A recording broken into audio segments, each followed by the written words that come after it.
This memorial is dedicated to all those innocent victims of war, many of whom went nameless and unknown to a common grave or never even knew a grave at all.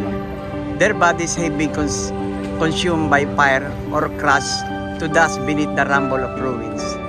Let this monument be the gravestone for each and every one of the over 100,000 men, women, children, and infants killed in Manila during its Battle of Liberation, February 3 to March 3, 1945.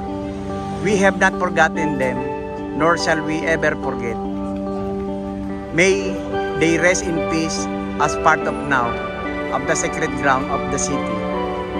The Manila Affection, February 18, 1995. The central figure is a woman, quite large, dominant in size and proportion. She is a motherland. She weeps as he holds an infant, the symbol of hope, but the infant is dead. It represents lost hope. The female figure on the right side is a victim of rape. There is an infant clinging to her. On the left side is a man still alive, looking confused and disoriented. Despair on his face, the young boys are dead, representing the youth of the country. Lost, the dead man lying in front portrayed the elderly who's caught in the battle. Now we know what is the damage of war.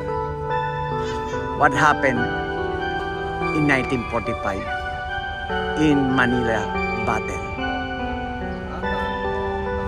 I'm thankful to have my friend Mr. Hideaki Kaneko, a priest Buddhist, a friend of mine, a family of mine, giving a prayer for all the victims of war here in Manila during the World War in 1945. I am Mr. Dennis Malban, a friend, a brother, a family of this priest, Mr. Hideaki Kaneko. I'm thankful for him to pray all the victims. Thank you very much.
成田空港に着陸いたしました。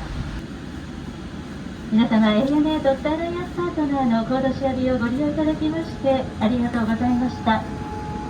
皆様の次のご搭乗をお待ちしております。